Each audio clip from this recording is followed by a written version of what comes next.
Hey guys, welcome back to Sailing with Lone Star. I'm Aubrey and this is my brother Tanner. It's me, I like. Little TNA. So we're gonna do a Q&A. Tanner has some questions that we wrote down off of the comment section of the last video, and also just some questions that he has. All right, cheers. So cheers to this. All right. Got a couple questions for you. I'm scared. First thing is coming off. Sailboats look the same kind of to me. This boat, why do you choose it? How many times have I told you not to use power tools on the teak? Like 100? That's a toothbrush, that's a toothbrush. Yeah, like don't use the power tools on the teak. That's a toothbrush! So this boat is a 51-foot Formosa, and Formosas were made in Taiwan, which means that they are filled with like a very beautiful hardwood, and the joinery inside is absolutely stunning. So behind me, I don't know if you guys can see some unevenness in the color of the teak on the wall. We've been stripping some of that varnish back and oil and different things that people have added over the years and started to breathe some life back into it. For me, this boat is the same boat that you saw in Captain Ron, and it just has this romance factor. When you think about sailing into the sunset with somebody, this is the boat that I picture. I don't picture a fiberglass, plastic, fantastic, classic. I picture this. And this does have a fiberglass hull, but it's made to look like wood, and the inside is just filled with this beautiful hardwood. So yes, that is why I chose this boat. I am a sucker for a bowsprit, and boy does she have a bowsprit. I really wanted a full keel on a boat. I just wanted that ballast that really made me feel comfortable and safe, and that very thick hull that was poured between the early 70s and the mid 80s, which this boat was 1977. So our hull is about 2 inches thick, 3 inches thick in some spaces. And it just feels really solid and safe out on the water. And I've had my ass kicked on Little Miss quite a bit, and I know what it means to have a little extra fiberglass on the hull. What are your other plans keeping up this boat? Do you have plans to fix it up? What are your hopes and dreams for it? That's gonna happen? It's gonna happen out there. Okay, so the biggest project in my mind, which is completely outside my pay grade, is the rig. Now there is a hodgepodge of rigging parts out there, which doesn't necessarily scare me. All of the rigging is going to be new. So we have one keel stepped deck, which means that the mast goes all the way through the deck and down to the keel. That's going to be in your room. And then we have a deck step mizzen. So we get the best of both worlds here. What's really cool about a ketch is that we have 2 masts, which means we have a lot of sailing options. So we've got not only a genoa, we have a jib, which means there's 2 head sails and a main sail and then a mizzen. Okay. So we have a lot of sail options, which is also really cool. I love ketches. I think it's just because I love the bowsprit. Why do you like the bowsprit? I feel like it just makes it like such an old school sailing vessel. It's just very majestic. So what we doing with Little Miss? That is my most favorite and least favorite question that I get on the channel. What about Little Miss? Every night I lay awake and I look at my ceiling and I think about Little Miss. She's like my heart and my soul. I feel like it was like a breakup and I don't really want to lose her. She's... Block her on Instagram? I have not blocked her on Instagram. No, but she is really my heart and soul. She's the beginning for me. And you know, for those of you that just started watching, I bought Little Miss, my 229 Cal, 1976 for $1. And I went into that boat from bow to stern and touched everything and fixed everything. And I venture to say that that Cal is probably the nicest 229 Cal in the world. I just had so many of you guys out helping, and there's been a lot of really knowledgeable sailors out helping me rig her and run the running rigging back, and just she's really set up. And you know, as soon as I got her exactly how I wanted her, this boat came into my life. And so it's really hard for me to walk away from Little Miss.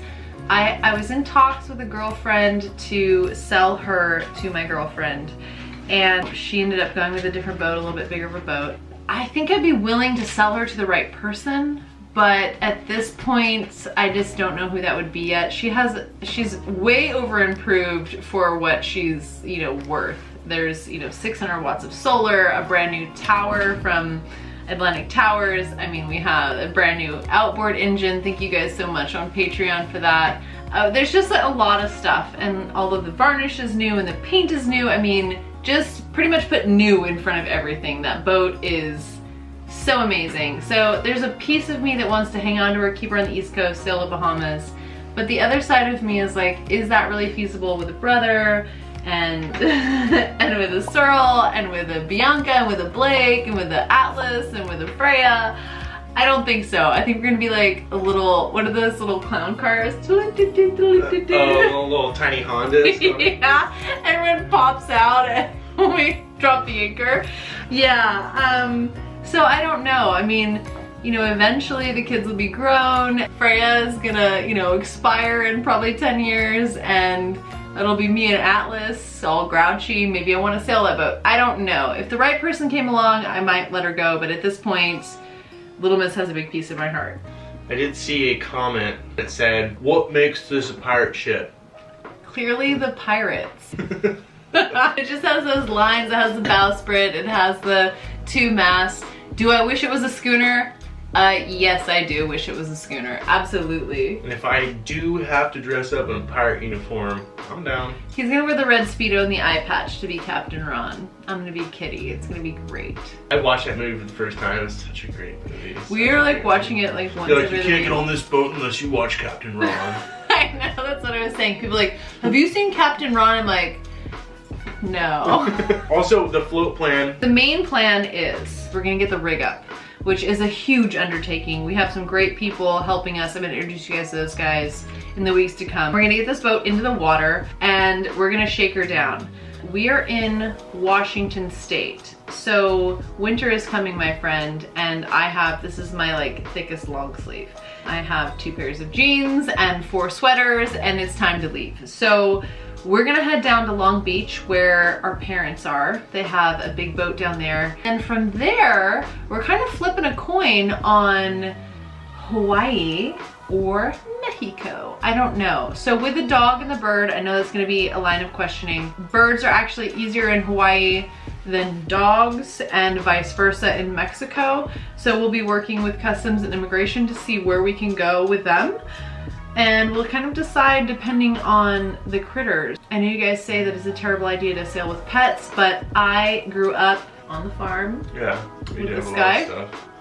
And we love the critters. And my mom especially is so in love with like every creature. She's advocate for it. She's like, yeah, bring it in. Skunk, bring it in. Skunk, yeah, it's fine. Yeah, so for me, I've just like my favorite movie was Dr. Dolittle. Not the new one, but the old one where he was like sailing on the snail. You have to ask yourself what's important to you in your life.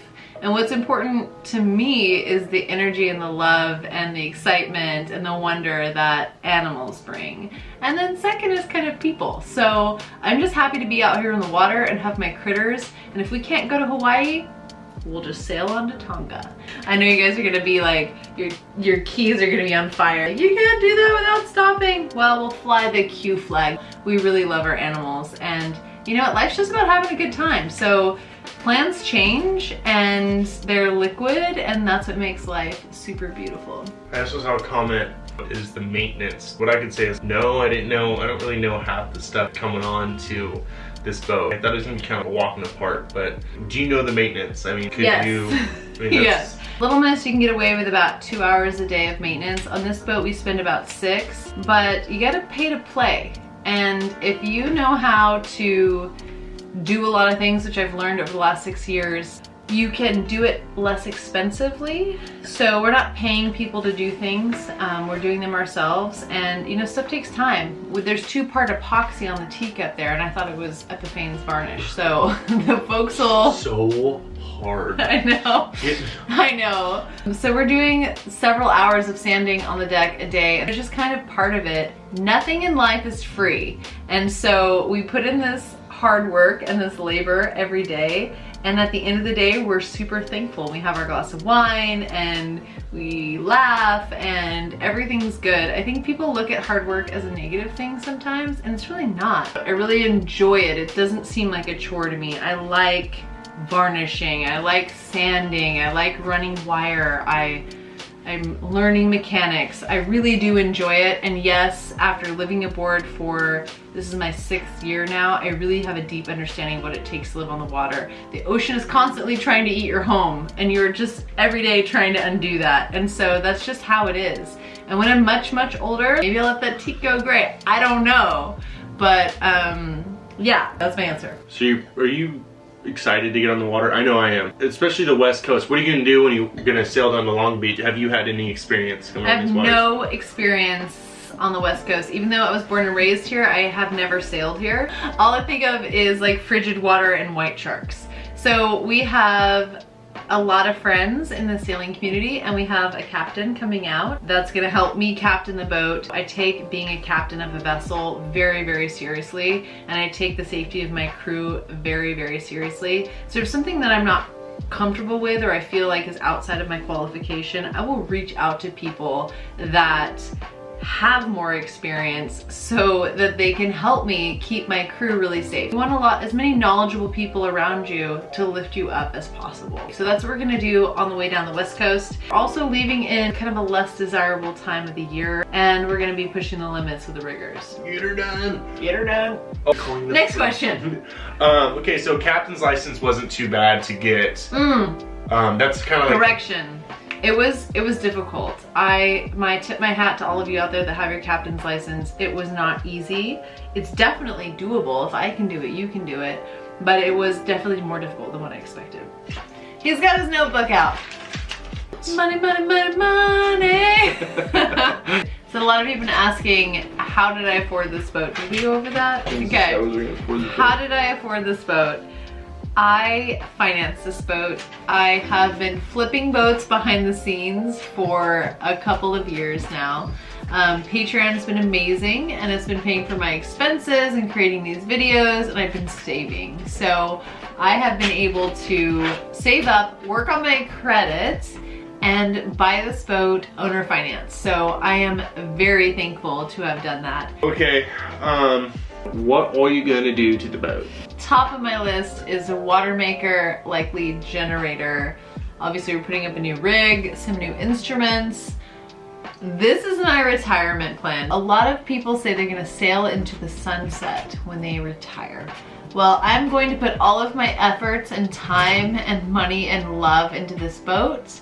And when I'm tired of sailing in my 80s, I'm just gonna park it in Greece. Live happily ever after on this boat. It's really big. It's big. Really big. This is like an apartment. It's so nice. I could live on this forever. Bigger than an apartment. I'm gonna be a grouchy old lady with a parrot and a dog, and like, no one's gonna wanna live with me, so it's fine.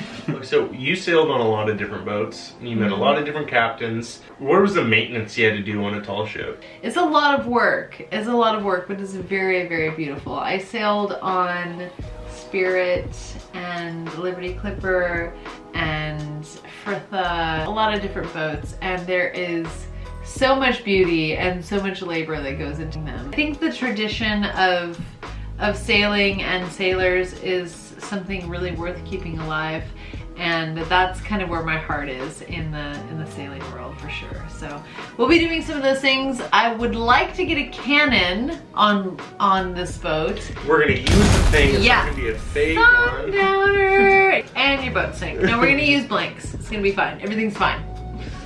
Yeah. Yeah, we're gonna use blanks. All right, you guys. Thank you so much for watching. Welcome if you're new here, and if you've been with me for a long time, I love you so much. If you want to see the everyday comings and goings on Sailing This Lone Star, you can head over to Vimeo and watch the daily show, or behind the scenes for the season is also on Vimeo. I have a podcast, we have Instagram, we have Facebook. We are everywhere, people. Check us out, Sailing This Lone Star. Please like and subscribe. Love you so much. Mwah. You're weird.